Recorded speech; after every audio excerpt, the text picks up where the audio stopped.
আসসালামু আলাইকুম, স্বাগত জানাচ্ছি নতুন ভিডিওতে। অনুশীলনী 1.2 এর 6 নম্বর অঙ্ক দিয়ে আজকের এই পর্বটি শুরু করতে যাচ্ছি। একটা জিনিস বলে রাখি, আগের বইয়ে এই অঙ্কটি ছিল 10 নম্বর। নতুন বইয়ে অঙ্কের কোনো পরিবর্তন হয়নি, শুধুমাত্র কিছু সিকোয়েন্সের পরিবর্তন হয়েছে। তো সেটা যাই হোক, 10 নম্বর অঙ্ক এবং 6 নম্বর অঙ্ক একই অঙ্ক। তাহলে চলো শুরু করি। প্রশ্নে লেখা আছে, একজন কৃষক বাগান করার জন্য 595টি চারা গাছ কিনে আনেন। প্রত্যেকটি চারা গাছের মূল্য 12 টাকা। এটা আমাদের উদ্দীপকে দেওয়া আছে। আমাদের প্রথম প্রশ্ন 10-এর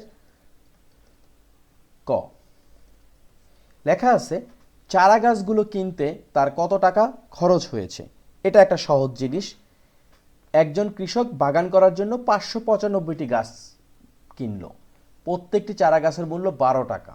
তো মোট কত টাকা খরচ হলো আমরা এইভাবে লিখতে পারি, উদ্দীপক হতে পাই, উদ্দীপক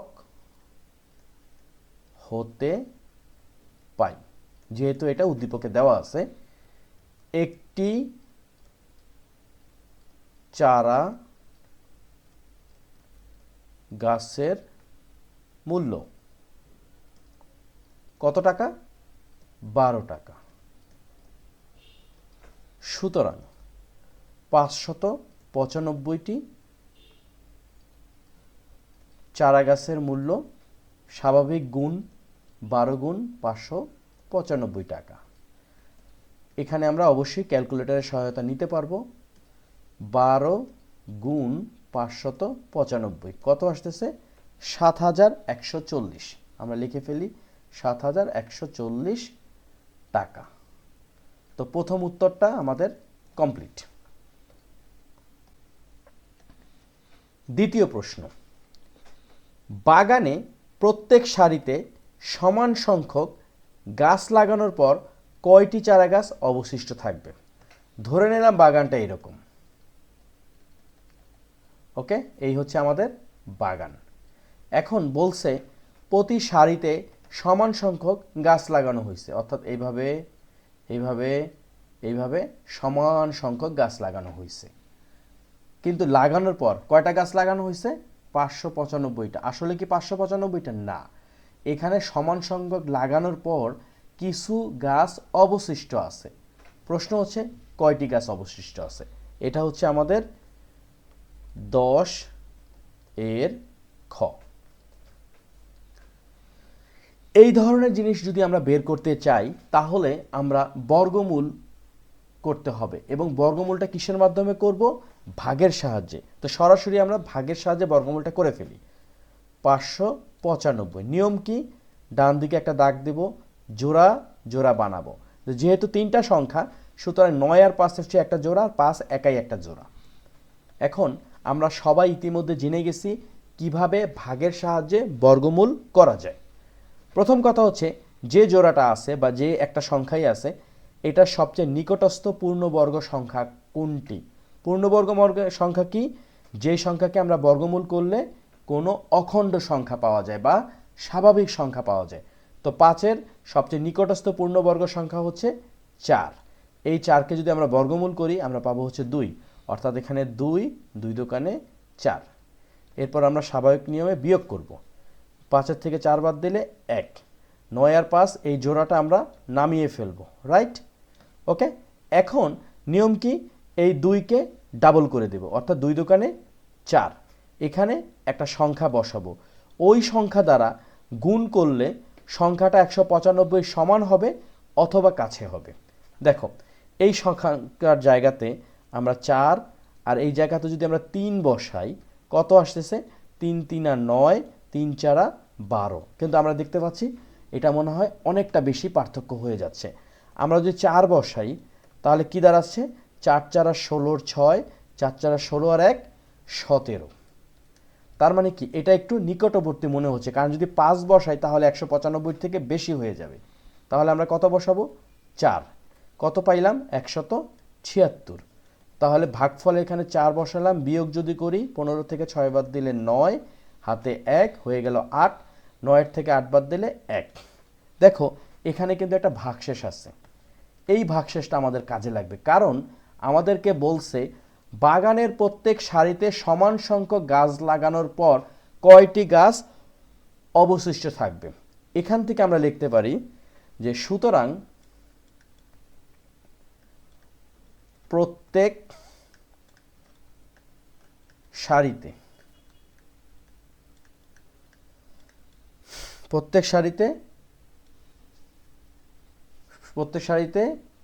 গাছের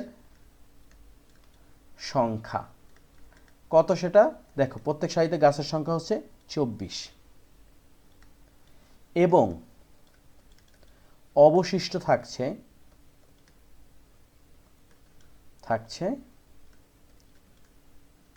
19টি গাছ। 19টি গাছ। প্রত্যেক সারিতে গাছের সংখ্যা 24টি, কারণ প্রত্যেকটা সারিতে এরকম এরকম এরকম করে 24টা গাছ লাগানো হয়েছে, 1টা 2টা 3টা 4টা এরকম করে 24টা লাগানো হয়েছে। 24টা ডানে 24টা বায়ে, অর্থাৎ এরকম 24টা এরকম 24টা এই এই এই এই এই এই এরকম করে আমরা দেখতে পাচ্ছি। এরপরও 19টা গাছ অবশিষ্ট থাকে। সহজ অঙ্ক হয়ে গেল। তাহলে 10-এর ক এবং খ আমরা করে ফেললাম। শেষ প্রশ্নটি যেটা লেখা আছে, খরচের টাকার সংখ্যা এবং চারা গাছের সংখ্যার বিয়োগফলের সাথে কোন ক্ষুদ্রতম সংখ্যা যোগ করলে যোগফল একটি পূর্ণবর্গ সংখ্যা হবে। প্রশ্নটা আমরা আবার একটু পড়ি। একই প্রশ্ন কয়েকবার পড়লে সহজেই কিন্তু উত্তর মাথায় চলে আসে। দেখো কি বলছে, আস্তে আস্তে পড়ি। খরচের টাকার সংখ্যা, খরচের টাকা কত? 7140। ওকে। আর চারা গাছের সংখ্যা সেটা কত? চারা গাছের সংখ্যা 595। এখন বলছে এই দুইটার বিয়োগফলের সাথে, তার মানে কি এটাকে দুইটাকে যদি আমরা বিয়োগ করি কত পাবো? এখানে 10-এর থেকে 5 বাদ দিলে 5, হাতে 1, 9 হয়ে গেলে 10, 14 থেকে 0, তার মানে এখানে হচ্ছে 4, তাই তো? তারপরে কত? হাতে 1 হয়ে গেল 6, এখানে হচ্ছে 11, তার মানে হলো 5, হাতে 1 হয়ে গেল 6।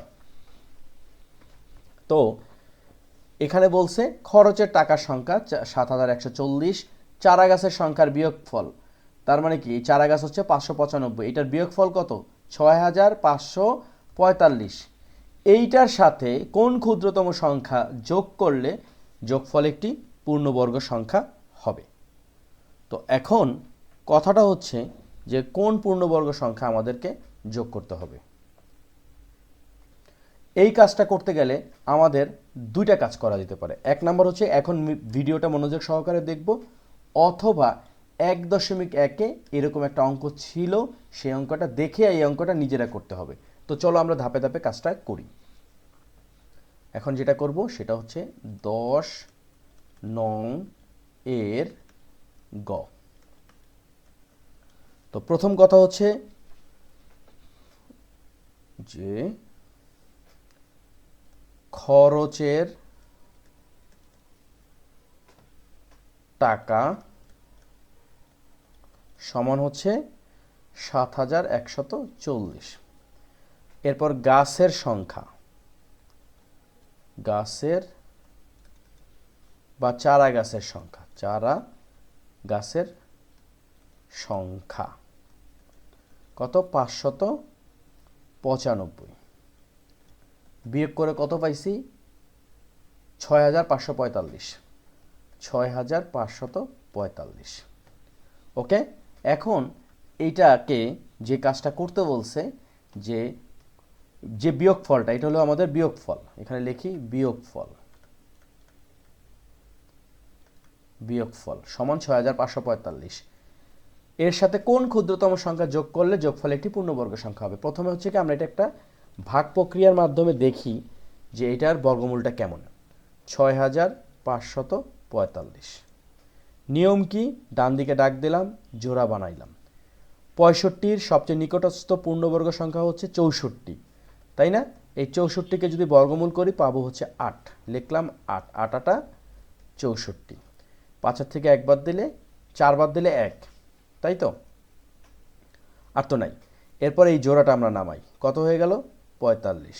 এরপরে কাজ কি, 8কে দ্বিগুণ করব, করলাম, হয়ে গেল 16। এখন মজার ব্যাপার হচ্ছে এখানে যাই বসাই না কেন এটা থেকে কিন্তু বড় হয়ে যাবে। সুতরাং এখানে আমরা যদি শূন্য বসাই, তাই না, এখানে যদি আমরা শূন্য বসাই তাহলে কি দাঁড়াচ্ছে, শূন্য যদি বসাই, শূন্য দ্বারা পুরোটাকে গুণ করলে শূন্যই হচ্ছে, অর্থাৎ আমরা পাচ্ছি 145। এখন দেখো যে এখানে দেখা যাচ্ছে যে ভাগশেষ 145, অথবা আমরা আরেকটু অন্যভাবে লিখি, দেখা যাচ্ছে যে 6545 সংখ্যাটি পূর্ণ বর্গ সংখ্যা নয়, তাই না? কারণ যদি হইতোই তাহলে এখানে ভাগশেষ থাকতো না। এখন কোন ক্ষুদ্রতম সংখ্যা যোগ করলে, এখন ক্ষুদ্রতম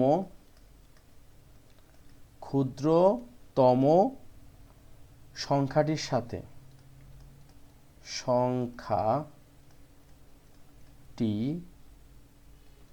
এর সাথে যোগ করলে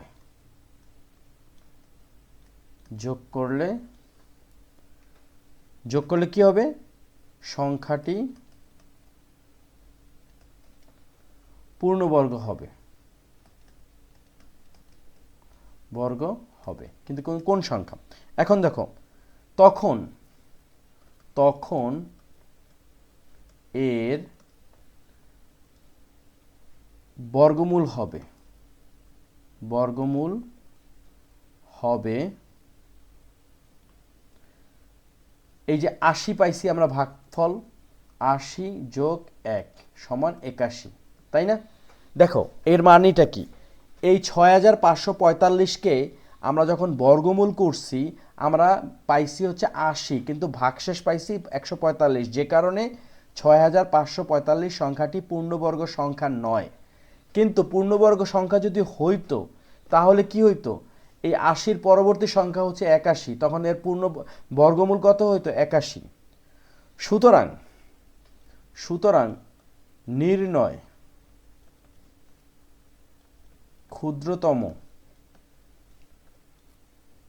ক্ষুদ্রতম সংখ্যা, সেটা কি হবে, এই 81 স্কয়ার হবে। 81-র স্কয়ার কত, 6561। এখন এই 6561-র সাথে যদি 6500 বিয়োগ করি, 545 বিয়োগ করি, সুতরাং সংখ্যাটি 6561 বিয়োগ 6545, বিয়োগফল কত, বিয়োগফল হচ্ছে 16। সুতরাং 6545 সংখ্যাটির সাথে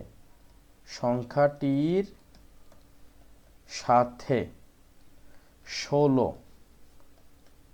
যোগ করলে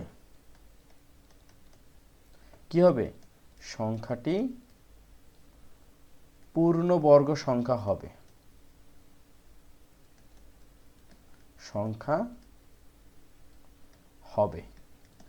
6545 পূর্ণবর্গ সংখ্যা হয় নাই, কারণ ভাগশেষ থাকছে, হয়েছে কত, ভাগফল 80, 80-র সাথে যদি আমরা 1 যোগ করি হয়ে যাবে 81, 81কে যদি স্কয়ার করি তাহলে আমরা পাবো কত, পাবো হচ্ছে 6561। এইটা কি, এটা হচ্ছে গিয়ে পূর্ণ বর্গমূল করলে পাবো 81, অর্থাৎ 6561-র সাথে যদি আমরা 6545 বিয়োগ করি তাহলেই কিন্তু আমরা যে 16 সংখ্যাটা পাবো, এটাই হচ্ছে সেই সংখ্যাটা যেটা হলো 6545 সাথে যোগ করলে পূর্ণবর্গ হবে। তো কমপ্লেক্স মনে হতে পারে যারা টেনে টেনে দেখছো, কিন্তু নিজেরা প্র্যাকটিস করলে অঙ্কটাকে কমপ্লেক্স মনে হবে না। এটা একটা খুবই গুরুত্বপূর্ণ অঙ্ক, তোমরা এই ধরনের অঙ্ক খুব বেশি বেশি প্র্যাকটিস করবে। তো এই ভিডিওতে আমরা 3টি অঙ্ক করলাম, একটি ছোট, এটা করলে 2 মার্কস পাবো, পরেরটা 4 মার্কস, পরেরটা 4 মার্কস।